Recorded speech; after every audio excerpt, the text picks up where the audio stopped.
Latest ആയിട്ട് നോക്കിക്കഴിഞ്ഞാൽ രേണു സുധിയുടെ ഉണ്ട് ഈ ഒരു വീഡിയോ ഇപ്പോൾ ഭയങ്കര വൈറലായിട്ട് പോയിക്കൊണ്ടേ ഇരിക്കുന്നത്. അതുകൊണ്ട് ഈ ചുണ്ട് കടിച്ചുകൊണ്ട് സംസാരിക്കുന്ന രീതിയിലുള്ള ഒരു വീഡിയോ ആയിരുന്നു. ഇത് കണ്ടതിന് ശേഷം കൊണ്ട് ഒരുപാട് പേര് ഇവരെന്തിനാണ് ഇതിനകത്തുള്ള കാര്യങ്ങളൊക്കെ കാണിക്കുന്നത്, ഇങ്ങനെയൊക്കെ ചെയ്യേണ്ട കാര്യം എന്താണ്, പൈസയ്ക്ക് വേണ്ടിയാണ് ഇങ്ങനത്തുള്ള കാര്യങ്ങളൊക്കെ ചെയ്യുന്നത്, വേറെ പണിയൊന്നും ഇല്ലയെന്നുള്ള രീതിയിൽ ഒരുപാട് പേരുണ്ടെങ്കിൽ ചോദിച്ചുകൊണ്ട് കമൻസൊക്കെ ഇട്ടിട്ടുണ്ടായിരുന്നു.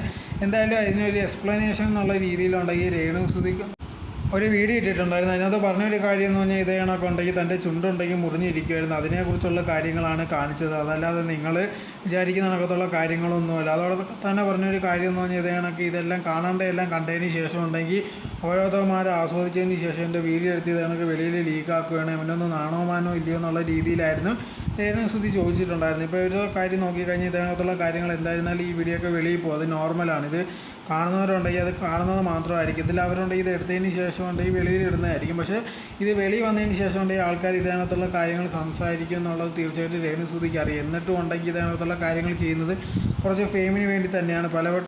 ഇതിനകത്തുള്ള കാര്യങ്ങളൊക്കെ ചെയ്തിട്ടുള്ളതാണ്. അതുകൊണ്ട് തന്നെ ഇത് ഫസ്റ്റോ അല്ലെങ്കിൽ പുതുതായിട്ട് തുടങ്ങിയതൊന്നും അല്ല. എന്തായിരുന്നാലും ഇത് ഇവർ ഭയങ്കരമായിട്ട് ഈ കാര്യങ്ങളൊക്കെ ചെയ്യുമ്പോൾ നമ്മൾ മൈൻഡ് ചെയ്യുമ്പോഴാണ് ഇത് കണക്ക് പിന്നെയും ചെയ്യുന്നത്. അതല്ലാതെ മൈൻഡ് ചെയ്ത് വിട്ട് കഴിഞ്ഞാൽ ഇതുണ്ടെങ്കിൽ അവിടെ തന്നെ നിൽക്കുന്നതായിരിക്കും. പിന്നെയും ഇതിനെപ്പറ്റി സംസാരിക്കുമ്പോഴോ അല്ലെങ്കിൽ ഇതിനകത്തുള്ള കാര്യങ്ങൾ ഭയങ്കര വഷളാക്കുമ്പോഴാണ് ഇത് കണക്ക് ഇവർ പിന്നെയും ഫേമസ് ആയിക്കൊണ്ടേ ഇരിക്കുന്നത്.